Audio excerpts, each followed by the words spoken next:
Hello friends, welcome to my YouTube channel CSC tutorials.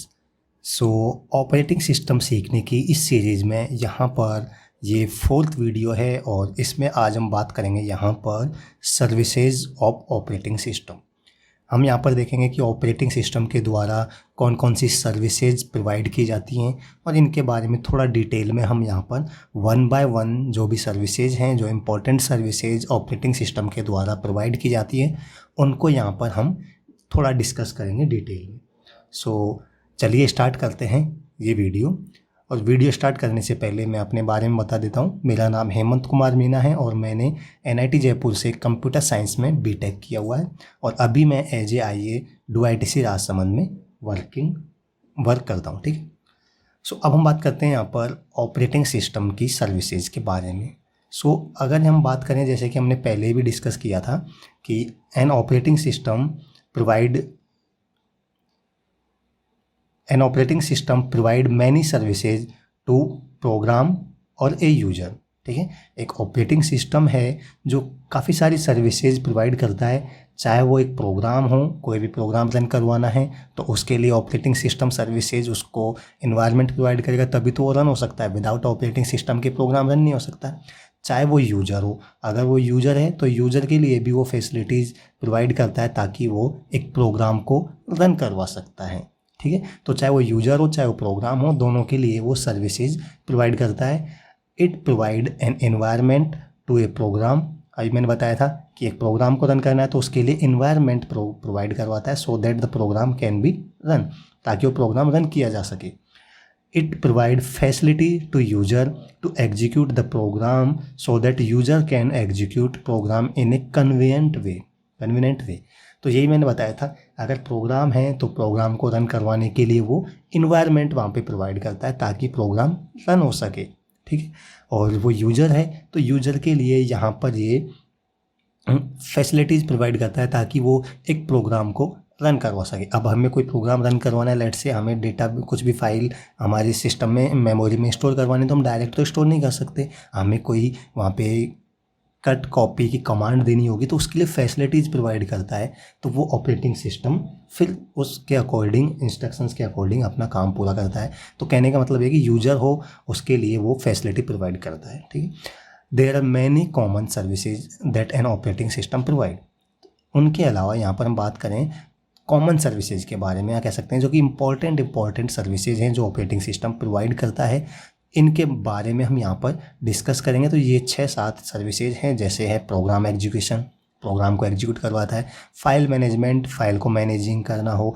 Input output operation, जैसे input लेना हो keyboard से या आउटपुट लेना हो तो इनपुट आउटपुट ऑपरेशंस को मैनेज करता है। कम्युनिकेशन बिटवीन प्रोसेसर, जो 2 प्रोसेसर हैं या 2 से ज़्यादा प्रोसेसर हैं उनके बीच में कम्युनिकेशन करता है।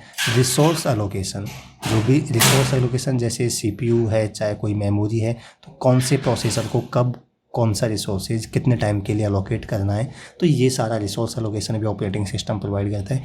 एरर हैंडलिंग, अब जैसे हम कोई भी टास्क एग्जीक्यूट कर रहे हैं या हम कोई ऑपरेशन कर रहे हैं, लेट से चाहे वो इनपुट आउटपुट ऑपरेशन हो, फाइल मैनेजमेंट हो, प्रोग्राम एग्जीक्यूशन हो, कुछ भी हो सकता है, उनमें एरर कभी भी आ सकती है। तो वो एरर आती है तो उसको किस तरीके से हैंडल करना है, किस तरीके से रिजॉल्व करना है, वो ऑपरेटिंग सिस्टम ही मैनेज करता है। और लास्ट में है protection to a program, processor और यूजर।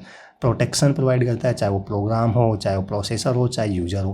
ठीक है, तो इन सब का मतलब क्या है, इनको हम थोड़ा वन बाय वन यहाँ पर डिटेल में वन बाय वन डिस्कस करेंगे। तो सबसे पहले हम स्टार्ट करते हैं प्रोग्राम एग्जीक्यूशन के बारे में। ठीक है, ये सारी सर्विसेज ही हैं ऑपरेटिंग सिस्टम के द्वारा जो प्रोवाइड की जाती हैं। उनमें पहली सर्विस है यहाँ पे है जो है प्रोग्राम एग्जीक्यूशन। ठीक है, अब यहाँ पर हम देखेंगे कि प्रोग्राम एग्जीक्यूशन कैसे होता है, उसके लिए क्या फैसिलिटीज़ ऑपरेटिंग सिस्टम प्रोवाइड करता है। Operating system is responsible to execute a program. It provide following major activities to a program execution. जो ऑपरेटिंग सिस्टम है वो रेस्पॉन्सिबल होता है किसी भी प्रोग्राम एग्जीक्यूशन की।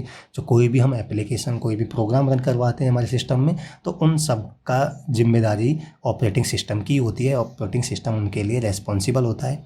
ठीक है, it provide following major activities to a program execution. तो जब कोई भी प्रोग्राम एग्जीक्यूट होता है तो उसके लिए क्या क्या मेजर एक्टिविटीज़ हैं जो ऑपरेटिंग सिस्टम प्रोवाइड करता है।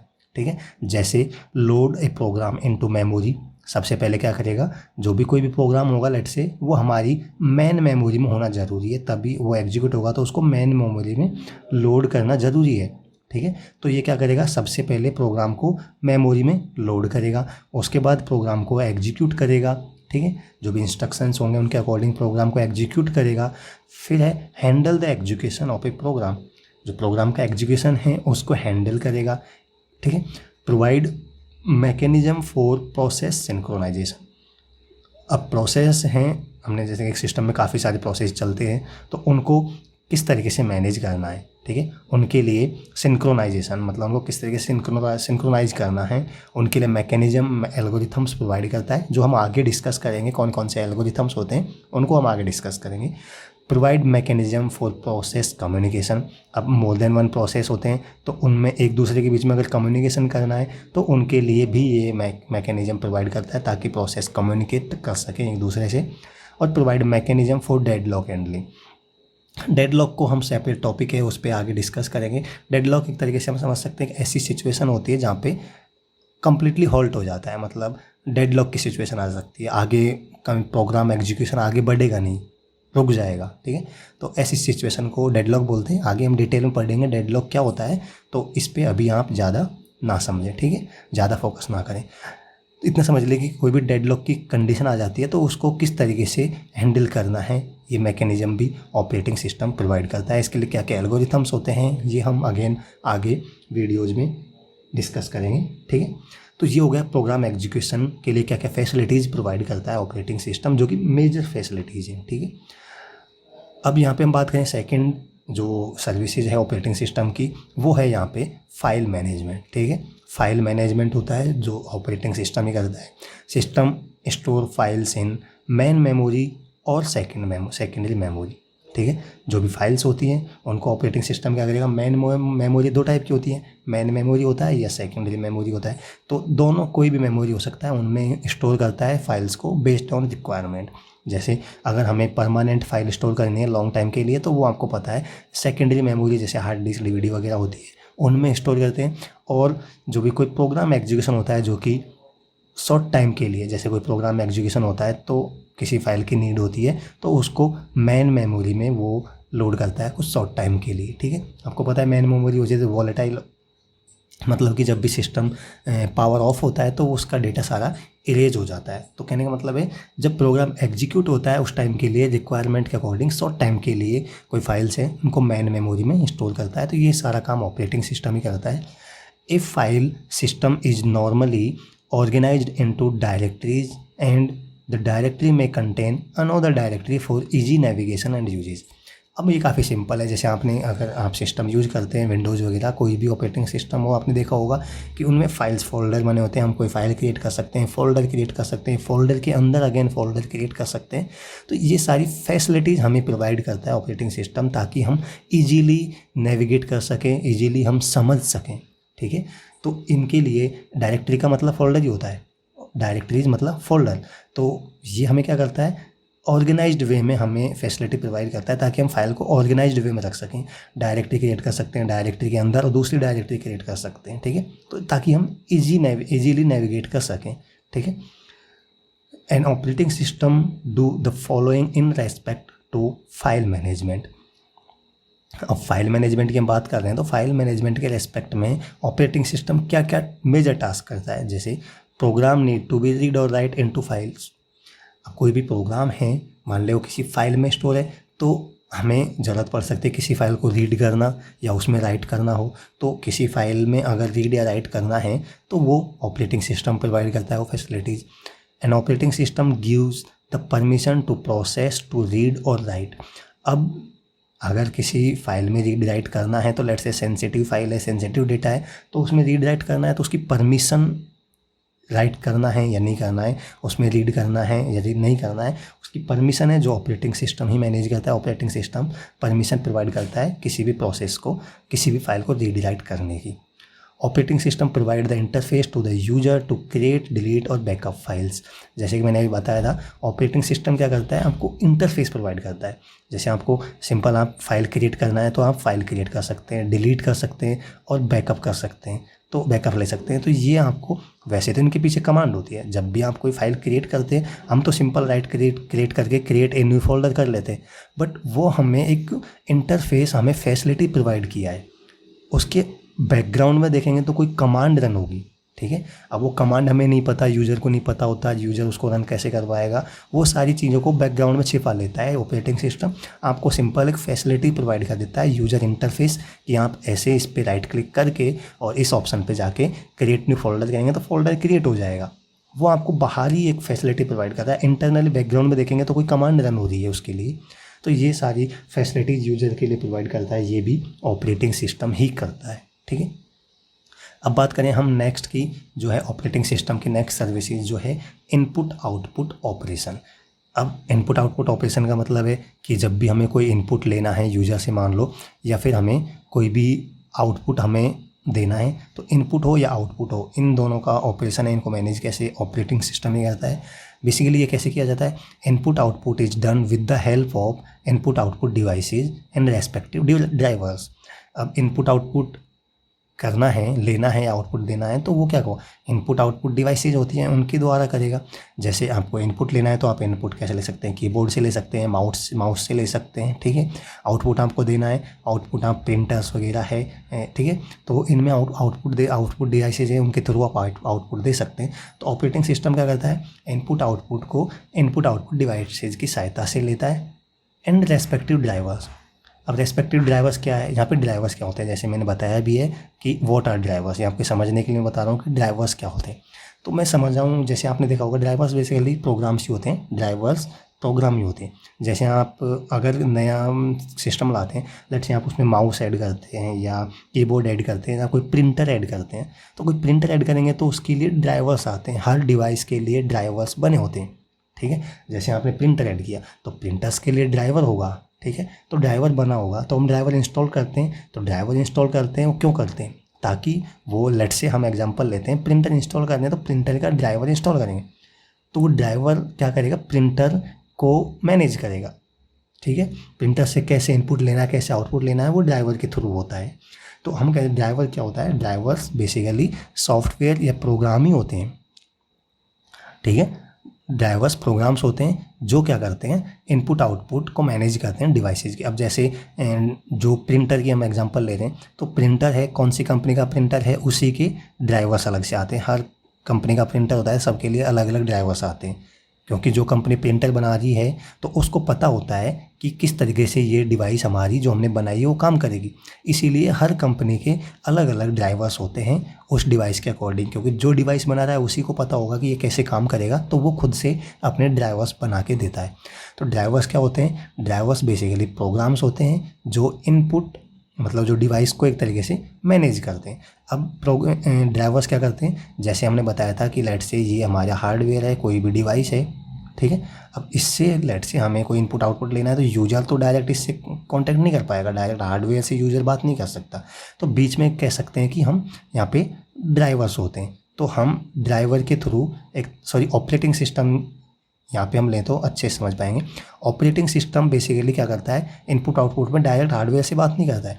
ऑपरेटिंग सिस्टम भी क्या करेगा, पहले ड्राइवर के पास जाएगा और ड्राइवर को इंस्ट्रक्शन देगा, उसके हिसाब से वो इनपुट आउटपुट डिवाइसेज हैं उनसे कनेक्ट करेगा। तो कह सकते हैं बेसिकली ड्राइवर है जो हार्डवेयर के बीच, हार्डवेयर से बातचीत करने के लिए एक ब्रिज का काम करता है। और ड्राइवर्स क्या होते हैं, ड्राइवर्स हम समझ सकते हैं यहाँ पे, ड्राइवर्स बेसिकली प्रोग्राम्स ही होते हैं, ठीक है। तो ये हो गया यहाँ पे इनपुट आउटपुट का। अब हम बात करें नेक्स्ट ऑपरेटिंग सिस्टम की सर्विसेज के बारे में, जो है कम्युनिकेशन बिटवीन प्रोसेसर्स के बीच में कम्युनिकेशन कैसे करना है। अगर मोर देन वन प्रोसेसर हो सकते हैं, let's say P1 P2 P3, इनमें अगर नीड पड़ी एक दूसरे से हमें कि इनमें कम्युनिकेट करना है एक दूसरे से, तो वो कैसे करेंगे, ये फैसिलिटीज ऑपरेटिंग सिस्टम ही प्रोवाइड करता है। When there are more than one processor connected with a network, operating system manage communication between processor. Operating system में मैनेज करता है कैसे कम्युनिकेशन करना है। अभी हम ये जान रहे हैं कि सर्विसेज क्या क्या हैं, हम ये नहीं समझ रहे हैं कि कैसे कम्युनिकेशन करता है, अभी सिर्फ हम इतना समझते हैं कि ये सर्विसेज ऑपरेटिंग सिस्टम प्रोवाइड करता है। आगे हम बात करेंगे, आगे हम सेपरेट इन पे वीडियोस बनेंगी, कैसे प्रोसेसर के बीच में कम्युनिकेशन होता है, कैसे प्रोसेसर को हैंडल करता है, शेड्यूलिंग एल्गोरिथम्स क्या होते हैं, इनको आगे डिस्कस करेंगे। अभी सिर्फ हम इतना जान रहे हैं कि ये फैसिलिटीज़ ऑपरेटिंग सिस्टम प्रोवाइड करता है, ठीक है। Operating system transfer data between processor when required.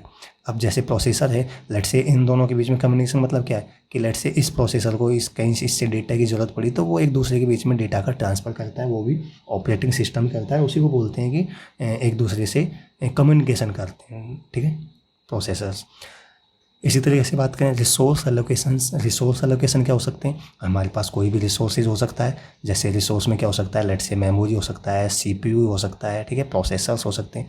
तो ये रिसोर्सेज हैं, इनको अलोकेट कैसे करना है। जैसे हम एग्जांपल ले, लेट्स से सीपीयू का या मेमोरी का, तो कौन से प्रोसेसर को कौन मेमोरी कब और कितने टाइम के लिए देनी, कितनी मेमोरी देनी है, सीपीयू है जो कौन से प्रोसेसर को देना है, कितने टाइम के लिए देना है। तो इन सबको अलोकेट करना है, रिसोर्स वो अलोकेशन करना है, वो ऑपरेटिंग सिस्टम के द्वारा ही किया जाता है। When there are multiple users or processors, operating system allocate resources to each and every user or processor। कोई भी प्रोसेस हो या यूजर हो, कोई भी रिसोर्स हो सकता है, मेमोरी, सीपीयू वगैरह प्रोसेस, ठीक है। तो ये अलोकेट करना है, ठीक है, वो किसको कितना करना है, कितनी देर के लिए करना है, ये सारा मैनेजमेंट है जो ऑपरेटिंग सिस्टम ही करता है। ऑपरेटिंग सिस्टम द रिसोर्सेज, ये मैंने बता ही दिया। रिसोर्सेज कुछ भी हो सकता है, मेमोरी हो सकता है, सीपीयू हो सकता है, या फिर कोई इनपुट आउटपुट डिवाइसेज भी हो सकता है। लेट्स से हमें प्रिंट देना है, तो लेट्स से प्रिंटर हमारे पास एक है, तो अगर हमें अदर डिवाइसेज से प्रिंटर देना है तो ये मैनेज करना होगा ना कि कौन से डिवाइस के द्वारा कब प्रिंट देना है, ठीक है। एक टाइम पे ये तो एक ही डिवाइस से प्रिंट ले सकता है, तो इसे मतलब कहने का मतलब है रिसोर्सेज कब किसको देना है, कितने टाइम के लिए देना है, ये सारा मैनेजमेंट ऑपरेटिंग सिस्टम ही करता है। Operating system manage all kind of resources using schedulers. अब मैंने बताया था कि कौन से जो रिसोर्सेज हैं, जो कौन से प्रोसेसर को कितने टाइम पे देना है, तो ये सारा कैसे डिसाइड करेगा। इसके लिए एल्गोरिथम्स होते हैं जो हम आगे डिस्कस करेंगे। अभी हम सिर्फ इतना जानते हैं कि ये इतना पढ़ रहे हैं कि ये सर्विसेज ऑपरेटिंग सिस्टम प्रोवाइड करता है। अब कैसे करता है, इसके क्या एल्गोरिथम्स हैं, क्या मेथड्स हैं, वो हम आगे डिस्कस करेंगे जैसे जैसे हम आगे बढ़ते जाएंगे। Scheduling algorithm are use for better utilization. अब शेड्यूलिंग एल्गोरिथम क्यों यूज़ करते हैं, ताकि बेटर यूज़ कर सकते हैं। जैसे हमारे पास लेट्स से सीपीयू है, तो सीपीयू आइडियल ना रहे, सीपीयू फ्री ना बैठा रहे, तो इसको अच्छी तरीके से फुल्ली यूटिलाइज करना है, तो इसके लिए शेड्यूलिंग एल्गोरिथम्स होते हैं ताकि वो अच्छे से सीपीयू का यूटिलाइज कर सके, ठीक है। ये एल्गोरिथम्स क्या होते हैं, इनको हम आगे डिस्कस करेंगे। और यहाँ पर बात करें नेक्स्ट फैसिलिटीज़, नेक्स्ट सर्विस के बारे में, जो कि ऑपरेटिंग सिस्टम की सर्विसेज है, वो है एरर हैंडलिंग। जैसे हमने बताया था कि कोई भी प्रोग्राम अगर रन हो रहा है तो वो कहीं भी एरर आ सकती है। Error can be occur any time anywhere in the system में कहीं भी किसी टाइप की एरर आ सकती है। लेट्स से प्रिंट दे रहे हैं तो प्रिंटर काम नहीं कर रहा है, इनपुट आउटपुट डिवाइसेज काम नहीं कर रही हैं, कोई भी किसी तरीके की एरर आ सकती है। तो ये सारा एरर को किस तरीके से हैंडल करना है, ये सारी सर्विसेज ऑपरेटिंग सिस्टम के द्वारा ही प्रोवाइड की जाती है। Operating system keep checking the possible errors, मतलब ऑपरेटिंग सिस्टम चेक करता रहता है कि कौन कौन सी पॉसिबल एरर्स आ सकते हैं। जैसे कोई डिवाइस पे वो काम कर रहा है लेट्स से, तो उसके रिलेटेड में उससे संबंधित कौन कौन सी एरर्स आ सकती है, पॉसिबल एरर्स क्या हैं, उनको भी वो ट्रैक करके रखता है, ठीक है, चेक करता रहता है। और कोई एरर अकर होती है, कोई एरर आती है तो उसको किस तरीके से हैंडल करना है, वो ऑपरेटिंग सिस्टम ही करता है। Operating system take appropriate decisions to resolve the error and keep continue. अब ऑपरेटिंग सिस्टम जैसे बताया कोई एरर आया तो उसको किस तरीके से रिजॉल्व करना है, सॉल्व करना है, तो क्या एक्शन लेना है, वो सारा ऑपरेटिंग सिस्टम डिसाइड करता है, ताकि हमारा जो कंप्यूटिंग है, जो प्रोसेसिंग है, वो रुके ना। और लास्ट यहाँ पे ऑपरेटिंग सिस्टम की सर्विसेज हैं, तो बात करें लास्ट है जो है प्रोटेक्शन हमने बताया थी।